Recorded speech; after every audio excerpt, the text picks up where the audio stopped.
Hope everyone is enjoying the first day of this year's conference.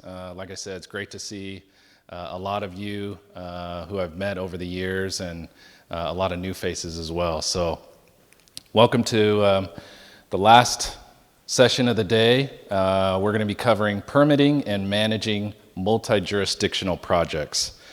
So next to me, I have the pleasure of a couple of heavy hitters in the game. I have Miss Linnea Jackson, who is the chair of the Indian Land Tenure Foundation Board of Directors. She is also the general manager of the Hoopa Valley Public Utilities District and a tribal member of the Hoopa Valley Tribe. To my left, I have Mr. Matthew Rantanen. He is the director of technology, Southern California Tribal Chairmen's Association, Senior Advisor, Tribal Broadband Golden State Network, Co-Chair, Tech and Telecom, National Congress of American Indians, and co-founder of TribalBroadbandBootcamp.com.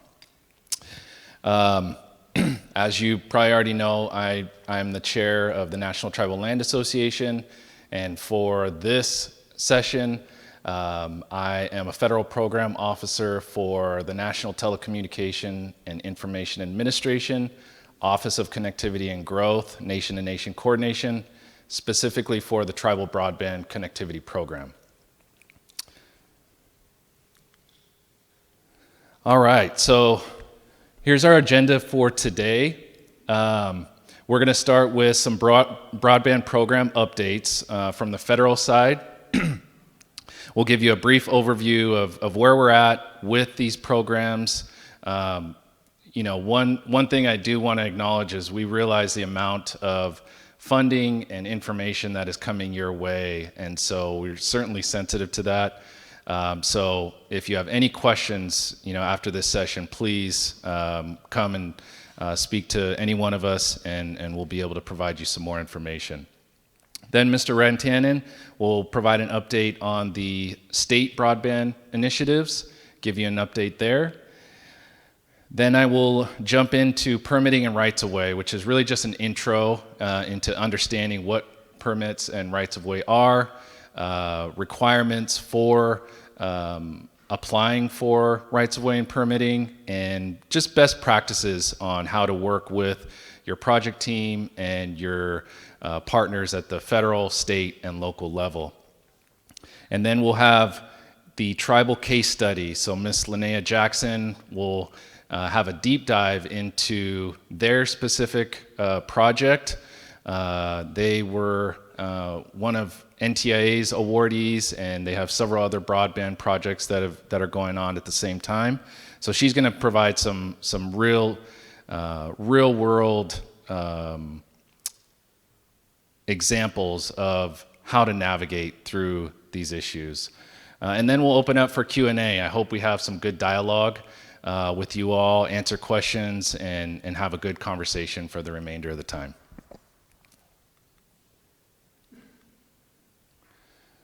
Okay, so the three programs that I'll focus on are directly under NTIA.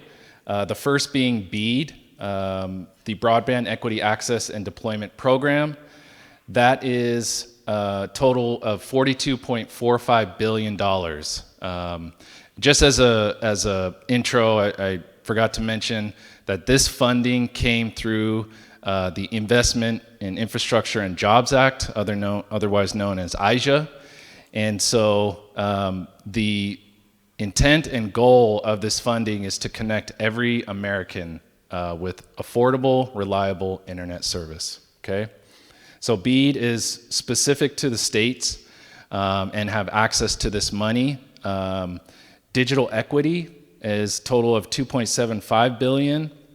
And the focus of digital equity is once we have deployed internet service and connections to the communities, do you now have the tools and knowledge to access and use the internet? So that's a big and very important component of what we're doing here. And then we have the Tribal Broadband Connectivity Program. So we have $2 billion listed up there. That was what was allocated with IJA. Initially, through the Consolidated Appropriations Act of 2021, we were allocated our first $1 billion, so it's a total of $3 billion for the tribal broadband program.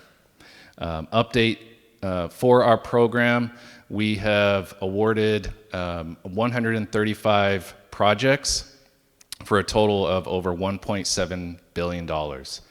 So we're going through curing and reviewing the last handful of projects. We're hoping to get that done in the next 30 to 45 days.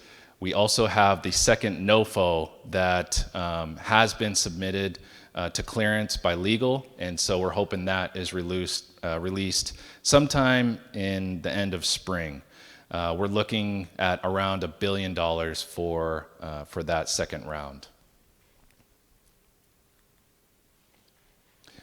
So these are just the program highlights for BEAD. Again, the goal here is to connect every American with internet.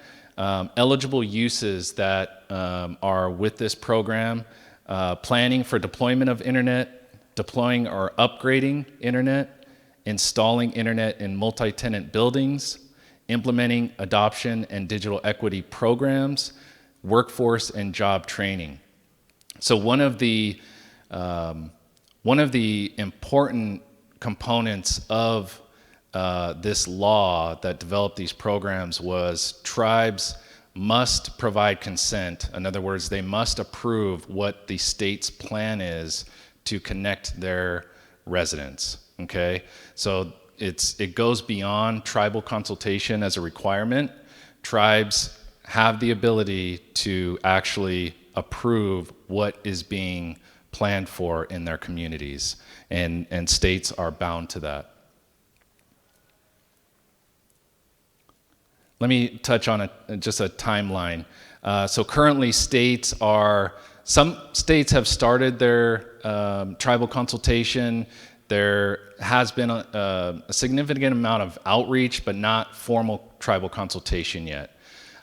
So as of right now, states are gearing up to schedule and plan their tribal consultation. For digital equity, this is, let me back up. Also for BEAD, tribes can apply as a sub-grantee. So there actually is an opportunity to be directly funded through your respective state. And so that would obviously require an application through the state. So there's really two ways that tribes can ensure that the plan for their communities is executed properly. First is being a sub-grantee. The second is working directly with the state on their plan and implementation. As a sub-grantee, the state is a reviewer? Yes. Yep. So as a sub-grantee, the state would have oversight over the activities of the tribe and what they would be doing.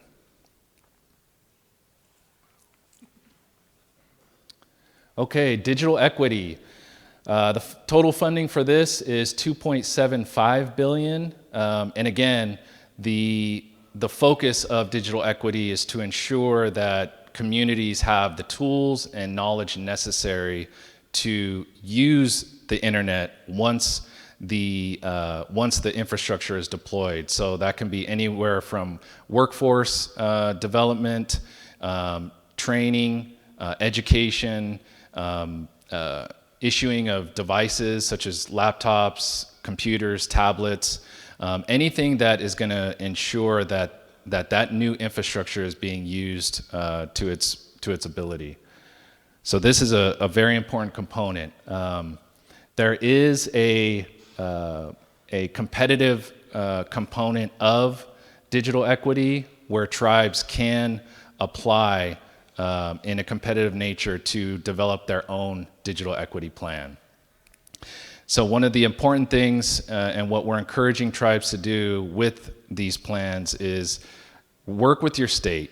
We're not saying that you need to conform to what your state is planning or what their objectives are, but in a sense, we want to make sure that we're speaking the same language while still addressing the needs of your respective community.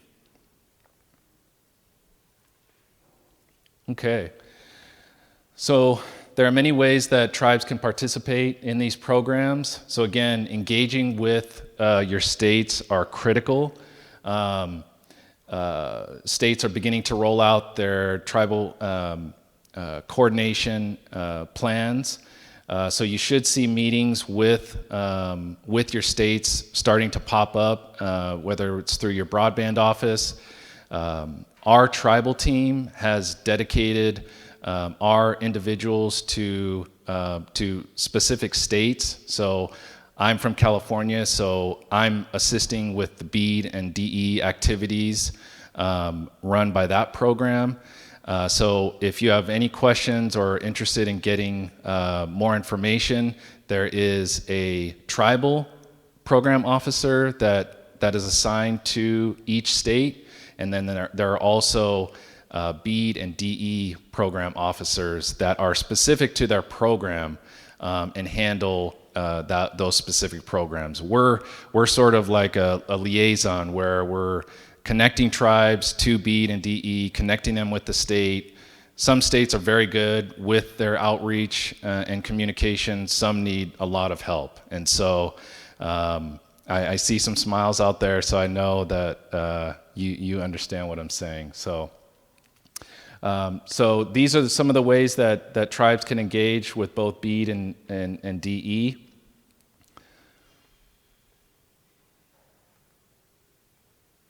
One more thing that I would like to say in terms of outreach is, as we get into the tribal consultation, what I would encourage tribes to do as they're preparing for the consultation is really identify, number one, what your challenges are for your community in terms of internet access from both an infrastructure standpoint and digital equity. You want to formulate your needs and what exactly, be very specific with what you're asking the state to provide in their plan and implementation plan. So a lot of times tribal consultation is, the program speaking to the participants. What we're encouraging tribes to do is be prepared and have those needs, challenges, and wants formulated and be able to speak on behalf of your community to the state and make sure that the state goes away knowing exactly what they need to do and what you're asking for.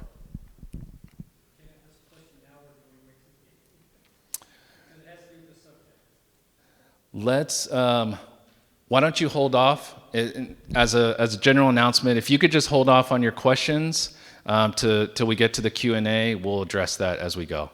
Okay? We may accidentally answer them. Yeah, exactly. Okay, so now getting into permits and rights of way. So again, this is just really a high-level intro into permitting and rights of way. As tribes begin to implement their infrastructure deployment, a lot of times their middle mile transects several different land jurisdictions, whether it be federal, state and local, private. And so how do you navigate through the rights of way and permitting issues to get to a successful project? A right of way in a very general sense is a legal right of passage over another person's ground. Permitting is an official document giving someone authorization to do something. So you'll see this in instances where you're crossing a road right-of-way with your infrastructure. So they're going to actually issue you a permit, and there's an application process that goes along with that, and some application requirements that I'll touch on in a minute.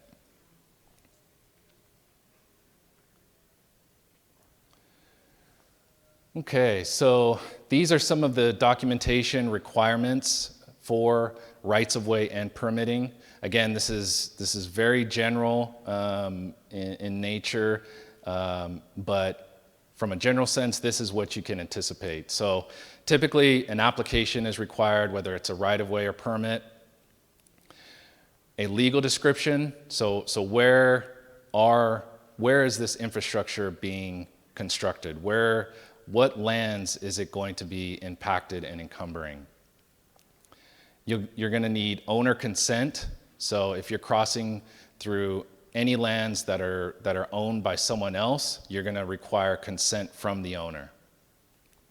Engineering and design.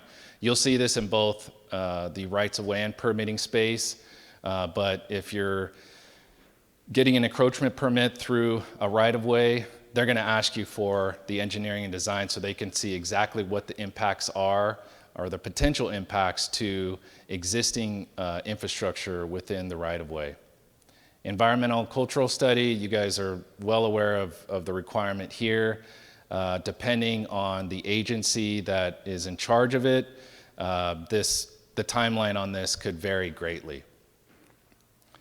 Information of contractor performing work. This is typically required with a permit, so they want to see who is actually going to be installing the infrastructure.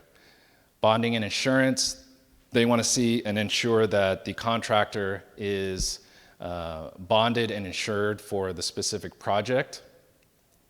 Period of construction, that's self-explanatory, but they're going to want to understand the total period, what the impacts are going to be, maybe from a traffic perspective or even a biological perspective. You know, we have, especially in California, different nesting seasons for animals, and so there could be impacts there. Traffic control plan, again, with relation to a road right-of-way, they want to make sure that during the period of construction and the activities that are going to take place, there's no issue with the existing traffic, and they want to make sure that there's minimal impacts to the traffic flow. And then obviously infamous fees and appraisals that you can anticipate with any permit application or right-of-way application. And those can vary greatly depending on the jurisdiction. So these are just some examples of major land and property holding with federal agencies. So this doesn't even touch on state and local. So this doesn't necessarily mean that they encumber land. It could be facilities that they own, buildings or equipment. So here's just an example of the list that you can anticipate from a federal perspective. Forestry falls in. Forestry is not on there. Yeah, so forestry's in the hall. You go talk to them down there. Technically, under There you go. agriculture. Thank you. Thanks. Hey. Good to see you. Okay, so what we tried to do here was put forward some best practices. You know, one of the keys to having a successful project is communication, leveraging your resources, and persistence. In terms of communication, you want to engage with your stakeholders, your project team, and your partners very early in the process. So this would start, you know, ideally in the planning stages, so you can really understand, you know, what you're up against when you're going to be working with the different land agencies, private property owners, and that really has impacts on how you're going to deliver your project. So establishing your team and communication with them early is critical to your project. Also establishing clear lines of communication along with roles, responsibilities, and expectations. So knowing exactly how and what each agency is going to participate, who is responsible for what. That way, if you're coming up with an issue with some specific component of your project, you have a direct point of contact that is responsible for that, and you can go directly to them. And then put it on paper. So establishing a critical path to your project really helps with ensuring that people are held accountable what those timeframes are and making sure that's reviewed and updated consistently with the project team. That's really one of the best ways to make sure that your project stays on track. Then leveraging resources. So there is a tool through the Federal Permitting Council. It's called the Fast 41. It's a dashboard that they have that provides projects with transparency and holds federal agencies to standards in terms of time frame. The one caveat with this Fast 41 tool is it only applies to federal agencies and it does not apply to Department of Transportation. So that's the one, major issue that we've been coming up against. But the good thing is before there was a threshold for projects in terms of construction costs. I think it was 50 million or more the project had to be. But now for tribal projects, they've opened it up. There's no threshold for tribes to access this tool. Obviously, BIA, they're a big partner and advocate in this, and so you want to engage with them early. They have staff that obviously are dedicated. We have some of them here in the room that I've worked with personally. And so engaging and really using them as a resource is going to be critical to your project. And then local and regional partners, obviously. Many times tribes work with local and regional partners beyond just infrastructure projects. Other initiatives that the tribe's working on or your partners are working on. So that's a really good opportunity to leverage those resources there, kind of not grease the skids, if you will, but if there's opportunities where you have good contacts that can push things along or be able to communicate that with their leadership, you want to use that and leverage that resource as much as possible. And then persistence. Obviously, that's self-explanatory, but you need to stay engaged. When you're running multiple projects at a time, it's very challenging if you have limited staff to ensure that your project is going at a pace that is supposed to be going, because if you're working on a big project, one thing can really derail it off the tracks. And so it's critical as you go through the planning and ultimately the deployment that you stay engaged. You have someone that is going to track it, make sure that things are getting done and following that critical path. All right. And so with that, we'll get into the highlight of our, Matt, I'm sorry. So let's, so I apologize, I skipped Matt. So Matt's going to provide some important updates on the state broadband programs. So I'm going to... You have that one map. I was going through the slides. Yep. I'm going to pull up the website for you. Yeah, okay, cool.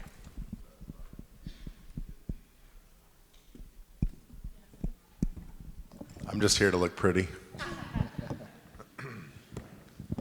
So last session, I hope everybody's staying awake. It's good to see everyone, a lot of familiar faces, which is nice. While we're doing this, so California Broadband for All is an effort being done. It actually comes from the CARES Act funding, and it is specifically addressing some of the issues with connectivity in California. And then the IIJA funding adds into it with the BEAD aspects and the digital equity piece that Andrew spoke of.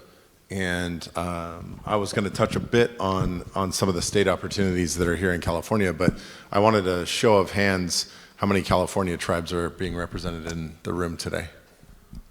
1, 2, 3, 4, 5, 6, 7. Cool. All right. So I'll touch on some of the California specific stuff, and then I'll talk a little bit in general about some of those opportunities that may be translated into other states and some of the efforts that are there. But with this program, there was originally $3.25 billion being allocated to a middle mile project that is in California that will build approximately 10,000 miles of fiber optic connector, if you will, to connect your community to the rest of the internet world, right? That's what the middle mile piece is. And so in 2016, I worked with the CTO of the United States in Obama's administration, and we identified 8,000 missing miles of that middle mile architecture or infrastructure in the lower 48 states. So 8,000 missing miles. California has 1,800 of those miles, right? So this project, this 10,000 mile project, is addressing some of that missing middle mile piece of the puzzle that you need to connect to the rest of the internet. So that effort is happening. That will be allocated and contracted by the end of 24 and built by the end of 26. So it'll be functional and accessible by tribes by the end of 26, as well as the rest of California. Now, the unfortunate thing is the permitting process that Andrew talked about. The permitting process takes time. Several of the processes can take as long as 18 months. We would love to dial those down to half that timeline, but there are a lot of pieces of the puzzle. There's a lot of projects happening at once, and there's not a lot of people at the other end reviewing this stuff, right?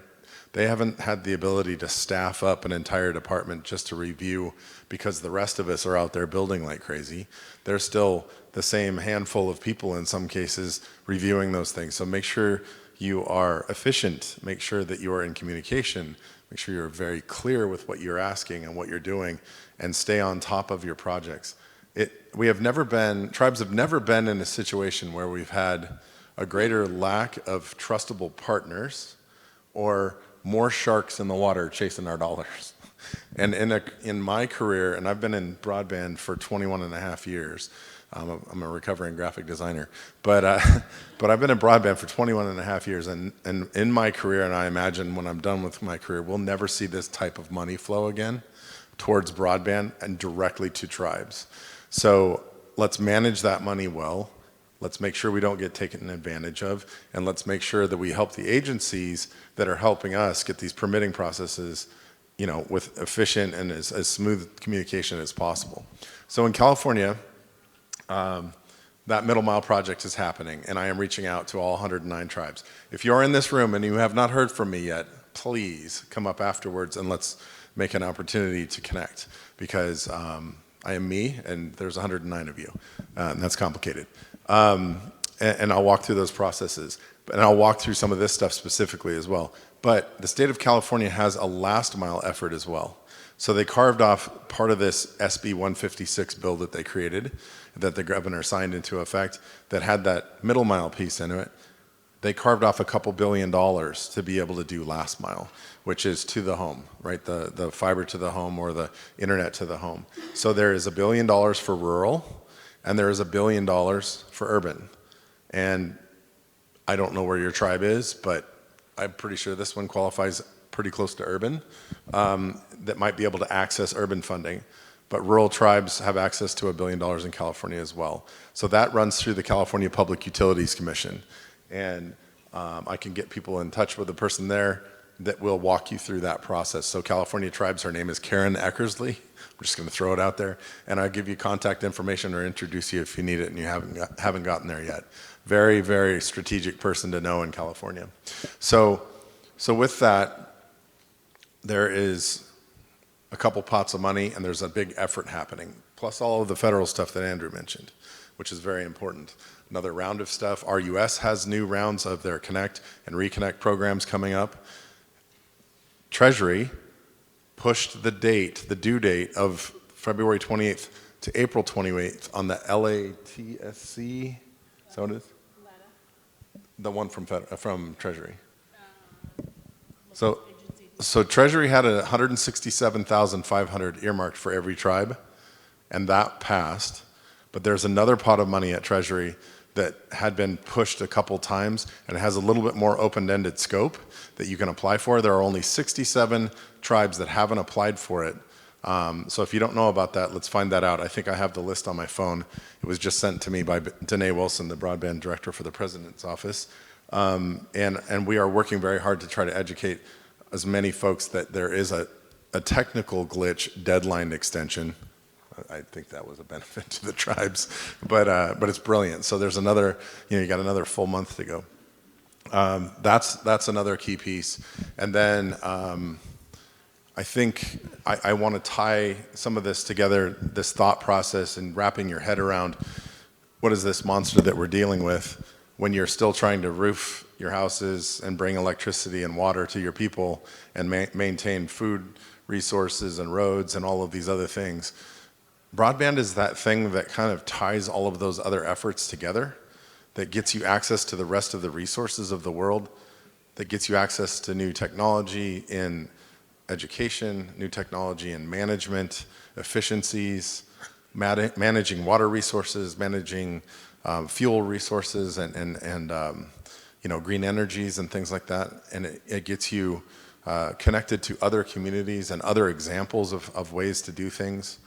Communicate with each other as tribes, and it really brings a new scope to your down-home reservation lifestyle. It opens the world up to you a little bit. And so if you can think in the future with a vision of we are going to deploy utilities and broadband is going to be a part of that deployment of other utilities. We're going to deploy education and broadband comes along with that piece of education. And you can kind of weave that into other efforts that you're making, things will get easier and better. We've all grown up in a space, and 21 and a half years ago, it was definitely this space where the federal government taught us to be in silos with our funding. So this department gave you funding, and you weren't supposed to step outside of that silo to do anything else. Don't cross-pollinate, don't mix the funds, don't cross the streams. And over the years, we've been able to figure out how to work RUS and NTIA together, right? To work the FCC and agriculture and local resources together to come up with a better result at the end, because there's pieces of the puzzle from multiple organizations helping that. So state funding, federal funding, regional projects, regional partners, this is how we are getting things done. So open your mind a little bit and understand that the process is obviously a heavy one. Everybody involved, from our reviewers at the federal level, reviewers at the state level, everybody's under a strain, and we're under a strain of like the most amount of information and activity that we've seen in a long time on every front. But if we can all kind of stay in touch and communicate about this and share resources and share ideas, I think we'll make it through it. So I just, wanted to share that piece of it. Those of you outside of California, some states are doing similar things, right? Not like California, but similar. So reach out to your public utilities departments, reach out to your research and education network.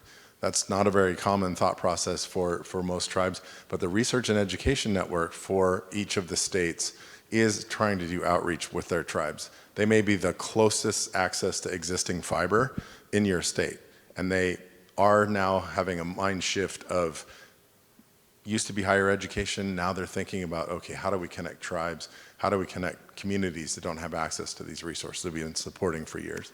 So there's a lot of interesting things out there. I'm happy to share more one-on-one, but I want to leave a bunch of time so we get to see the Hoopa project, because Linnea's got some really cool stuff going on. Thank you.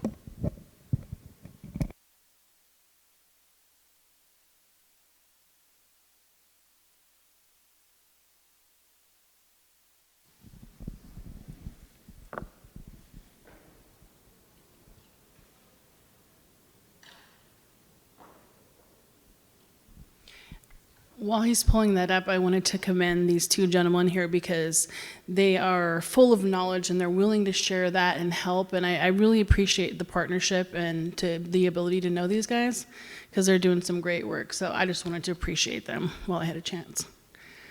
Okay, so my name's Linnea Jackson. I'm a Hoopa tribal member. I'm the general manager of Hoopa Public Utilities and the chair of the Indian Land Tenure Foundation.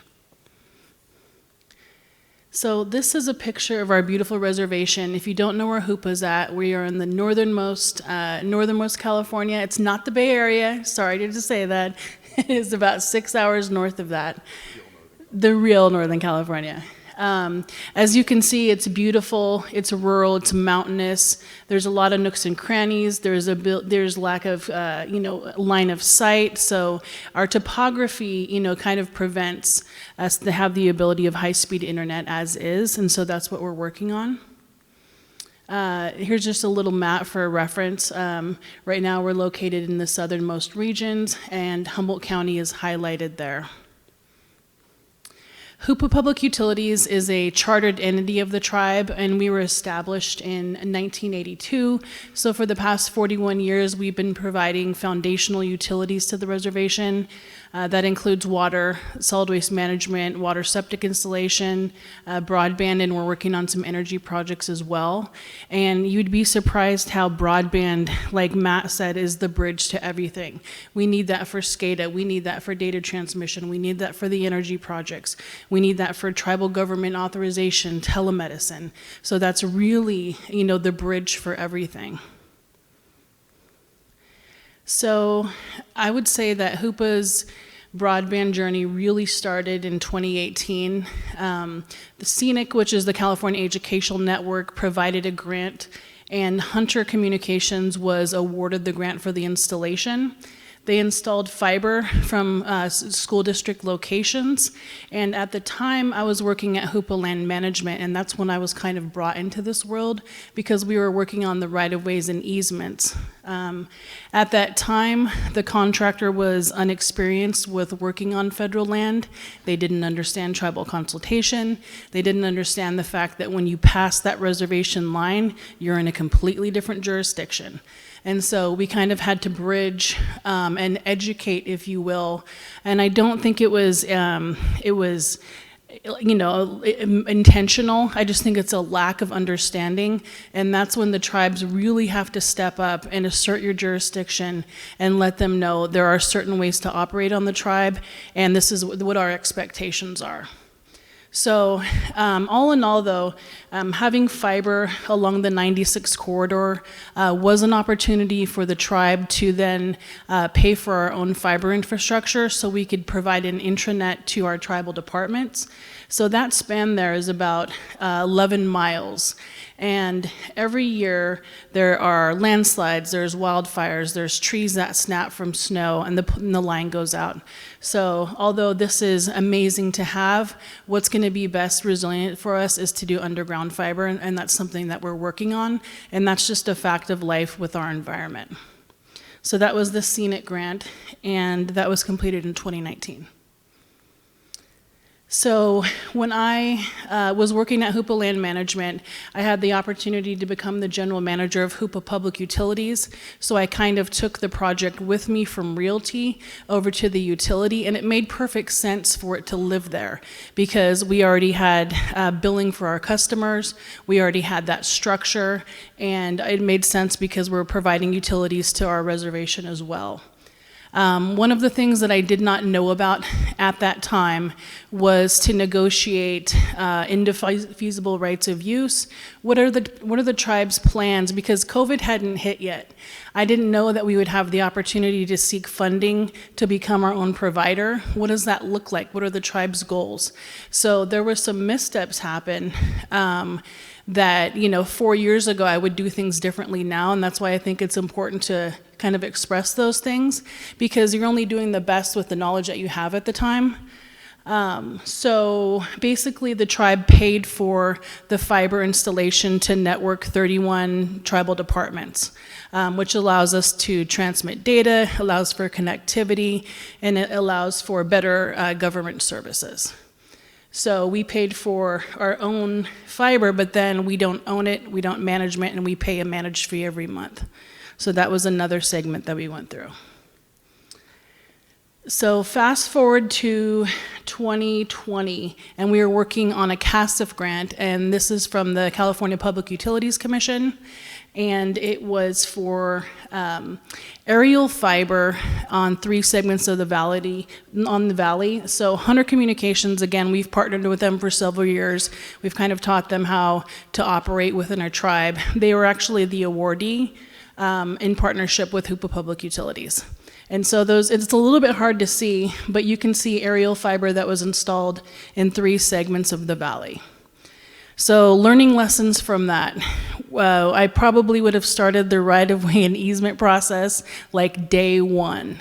I think, once you can design a project, you can engineer it. What took the longest was the environmental studies, appraisals, valuation, and the land right-of-ways and consent that you needed to obtain. So if you're going to do any kind of project, whether it's broadband or not, and you need landowner consent and you need approvals, talk to the Bureau, talk to those landowners like right away, because that is going to take a long time.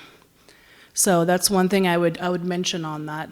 So this project was just completed about 4 months ago, I would say. And so again, it's aerial fiber. And then we had the opportunity to seek other federal funding from NTIA, which is what we're completing now. So, I was going to mention that as part of the CASF grant that I just spoke about, we were able to build a communications tower on tribal land.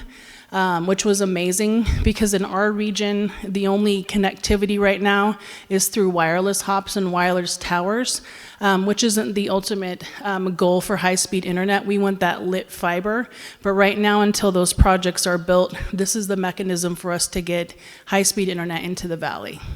So that communications tower, which is tribally owned, on tribal trust land, we had to partner with our TIPO officer, our forestry department, obviously tribal council. We had to do all the studies that were necessary, but the tribe didn't have to give a lease to themselves. And so I think the permitting was a little bit expedited because of that status. So that's just a kind of a picture. You can kind of see how many hillsides. So that's why we have issues with line of sight because of all of those mountain ranges, all the trees. Obviously, you'd have to look at view shed analysis, and there's different considerations for towers, but it was definitely a win on our side.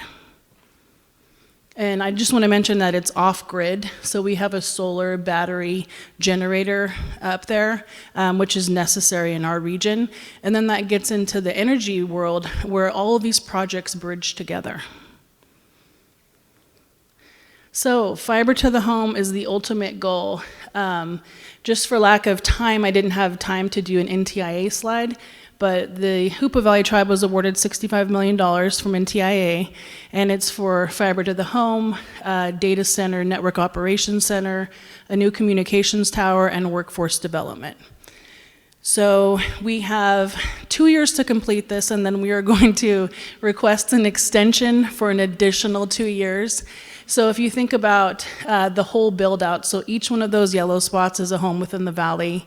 There's landowner consents that are needed. There's processes, evaluations. He mentioned the environmental, biological, botanical studies that can be seasonal. And you also have to do cultural resources, which is near and dear to tribes. Future project is something that Matt Rantanen mentioned, and it's not just the state's middle mile. There's also Digital 299 tribal projects that were funded through through CASF, which is the California Advanced Services Fund. So we need interconnection to those regional builds for, I've learned not to say redundancy, it's route diversity, because things will happen, again, landslides, weather related, and we need connections. And so one of the goals of the Hoopa Valley Tribe is to be a regional leader and supporter of our adjacent tribes and our region to help provide connectivity because there's been lack of infrastructure development for years. So the Hoopa Valley Tribe wants to be a strong regional partner. So anyone working in realty, you know these land status maps very well. This first one is the Hoopa Valley Reservation. As you can see, it's kind of called the Hoopa Square. It's broken up into different tracts and different fields. I'm going to show one field, and I live in this district. So you can see by the different colors, there are different types of land status. I know a lot of us have checkerboard reservations with different types of land status. You could have fee ownership, you could have tribal trust, you could have allotted properties, maybe some tribal reserve. So each of those different types of land have different requirements, and that makes any kind of infrastructure project really complex and difficult to maneuver. So we are hiring a realty and right-of-way coordinator within the utility. One thing that I think has been a hindrance is that they'll fund infrastructure money, but there's not a ton of money for the operation, maintenance, and management projects, because you think about one project, you need additional staff. You know, you can't keep compounding the requirements and the tasks that need to be completed without the support money for that. So if you know any person that are in the federal funding realm or the state funding realm, that's one of my things, is that we actually need people that are detail-oriented, that can manage, that can help process these different projects.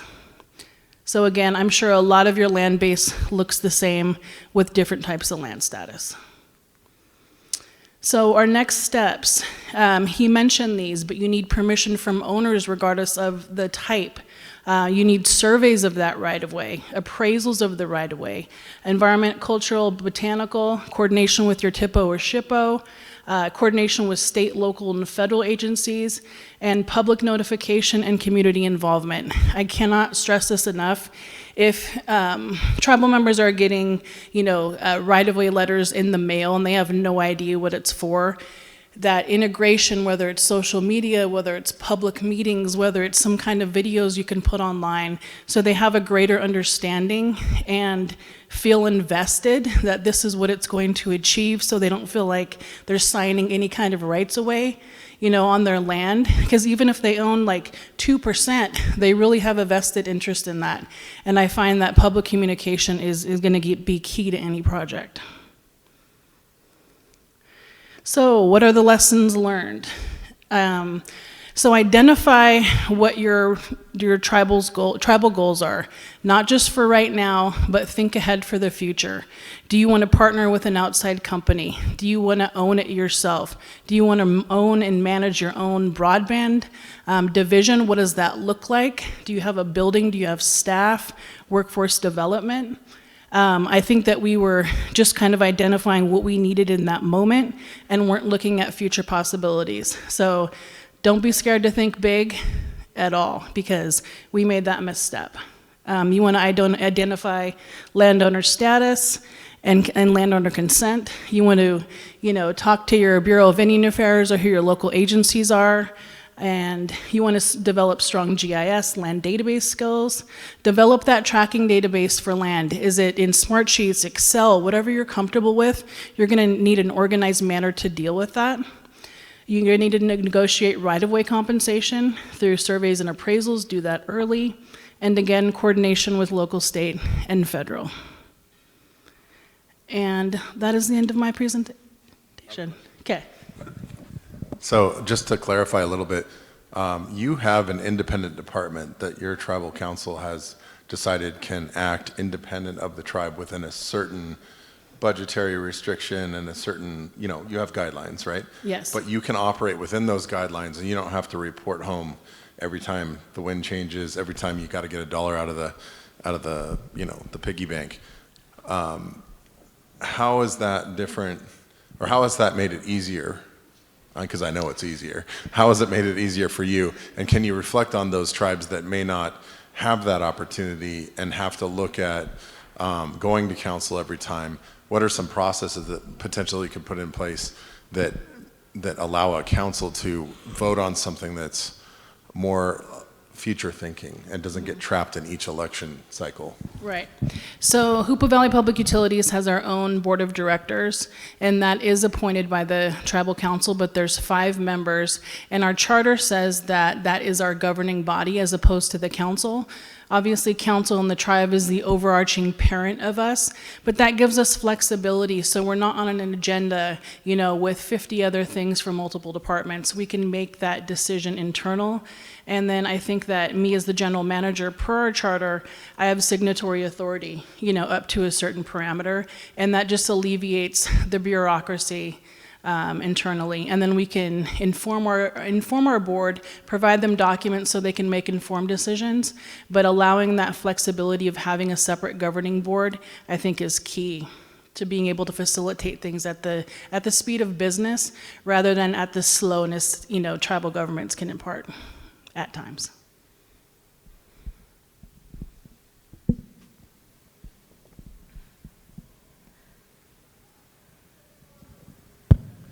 All right, so with that, we'll open it up for questions, comments. I would ask that if you want to ask a question, I'll bring the mic to you, so if you can just hold tight, I'll take it to you, and then you can ask it. Oh, yeah. Okay.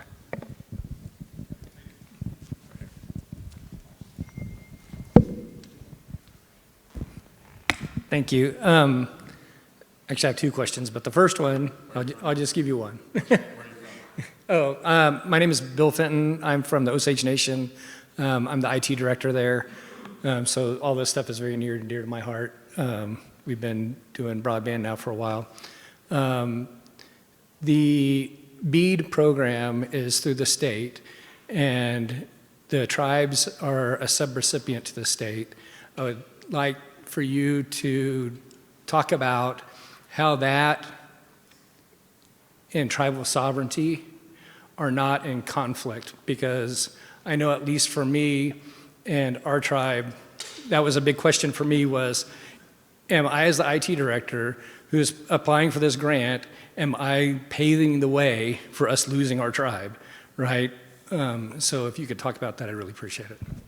Yeah, it's a good question. And anytime we Oklahoma is the topic, that's a very interesting situation and dynamic there. So in terms of ensuring sovereignty, what we're working on now is, from our tribal perspective, is there is a real concern for data sovereignty and making sure that tribes, while it's critical to provide this information and be a part of this overall plan, we also recognize that sovereignty is paramount. And so what is the balance between sharing your data to get federal dollars, right? That's the big point, right? Tribes are like, okay, what are you gonna do with our data? One of our requirements is, from the NTIA side, is you must provide home locations, right? And so tribes are very concerned with that, providing information about their membership and their residents. And so that's a good discussion and something that we're contemplating at the leadership level and how that plays out. So I don't have an answer for that specifically, other than that is one of our priorities from the tribal team's perspective. I appreciate it. My second question is for Linnea. Is that right? Did I pronounce your name correctly? How are you guys, since you have different grants and different funding sources, and it sounds to me like you have a team that is managing all those grants, how do you pay for that team? We've been having to use ARPA money to pay for our team, so that because it's too difficult to say, okay, you've worked 2 hours on the NTIA grant, and you've done this on the USDA grant. So making those, how are you guys doing it? So I will say that we did receive our initial seed money from the CARES allocation. So during COVID, our tribal council put out a survey to tribal members, what are your highest priorities? The schools were closed. The tribe shut down half of our departments, and this is like right in 2020. People didn't have the ability to work from home, so at that time, broadband was number one, and they did contribute $2 million, which provided staffing until we were able to seek other funds. I mean, I think it's been lucky, but you have to write those things in. So when Andrew mentioned like asking what are the tribe's needs, I think you have to say we have to have support funding, we have to have that payroll and fringe, and we need additional positions. I mean, as sure as the IT director, you can't do everything as well. You need internal staff. I think that you should write in consulting funding, because we couldn't have done this without consultants, subject matter experts that we trust and rely on. Otherwise, it wouldn't have been possible with the existing staff, but you have to write it in, and you have to ask for it, and you have to fight for that funding. And sometimes it's just justifying the language a little bit. You know what I'm saying? If one thing isn't allowable, but you kind of tweak it to like fit within their conforms, a lot of times that's worked for us. Take a look at the Treasury money I was talking about, if you haven't yet, because potentially that could work. California tribes, there is technical assistance funding at the California Public Utilities Commission. It was called Tribal Technical Assistance at one point. It's now called LATA. There's two of them, so make sure you look at both of them. There's one that's like a $50,000 to $150,000 chunk, and then there's another one I think you can get up to $500,000 based on what your work is there. But you can build all of that into that. Your consultants, your engineers, your planning departments, your feasibility studies, everything can be built under those types of monies. So take a look at all of those different options. Definitely will do. Thank you.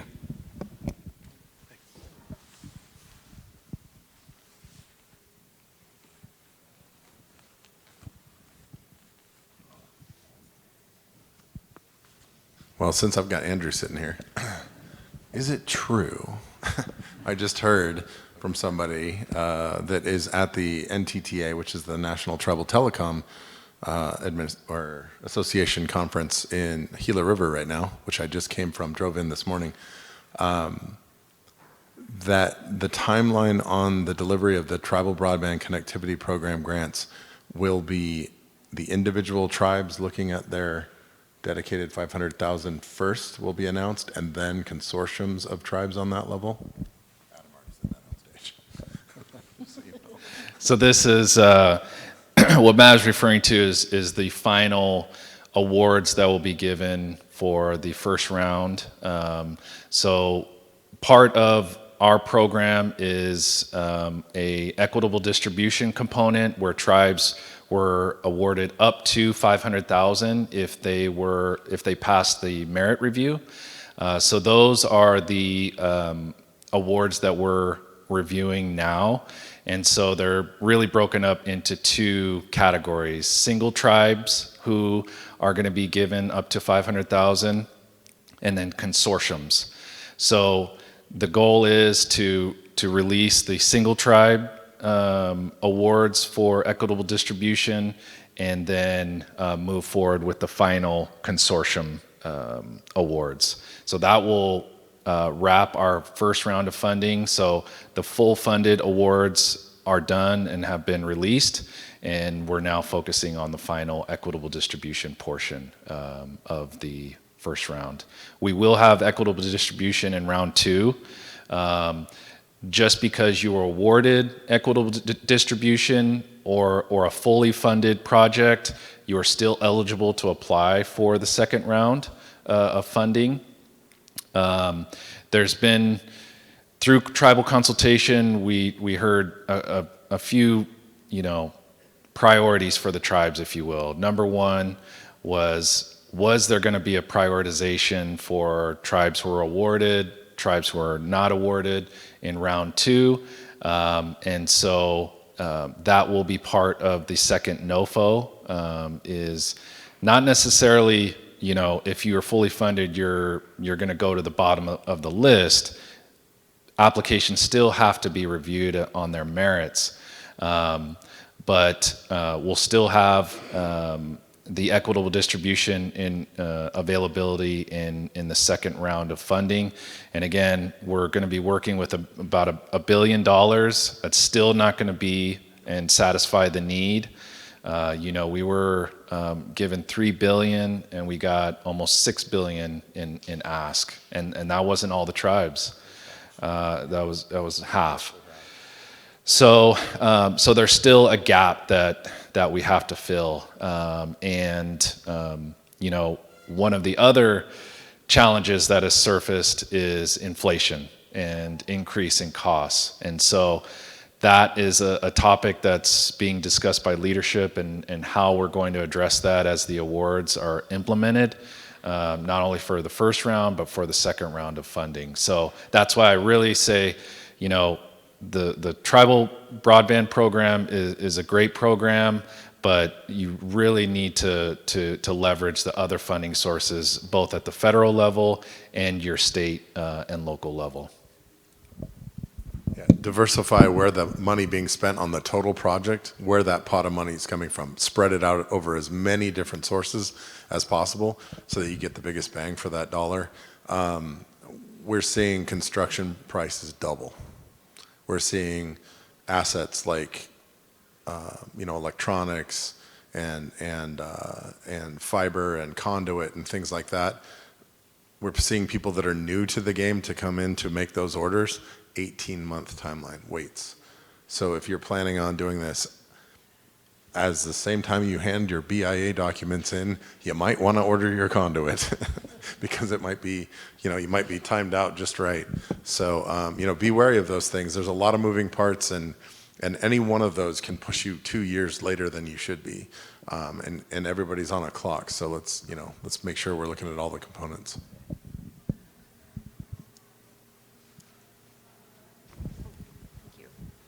Yeah, and I would just say how you've, recommended looking at all these different pots of money. I think it's also important to point out that when you're applying for this money, tell the people that you're applying for that money that you're diversifying, because if they know that you're actually actively either have already gotten money or you're actively applying for all these different agencies, well, guess what? At the federal level, they're required. That's like, right now it is federal policy not to stay in your lane, but to go in everybody else's lane. So make sure that they know that you're doing that, because that actually supports federal policy. They're hitting on all of these different departments. So that would be my recommendation.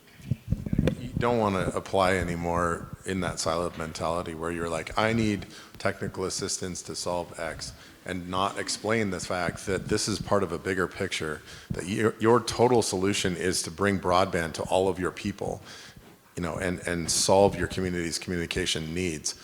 And each of the points that you do that from, each of the pots of money, each of the departments, local, federal, whatever, private, indicate that that you are getting funding from all those different locations, and every piece is what makes the final puzzle a complete picture.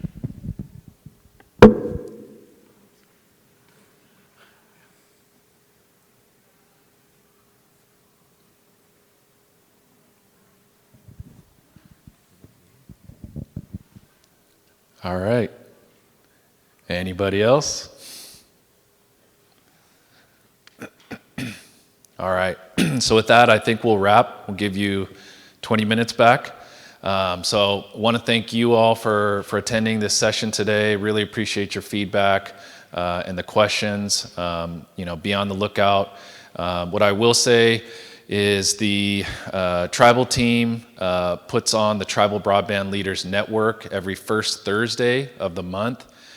So please engage with that. Visit Broadband USA for all announcements relating to broadband for NTIA.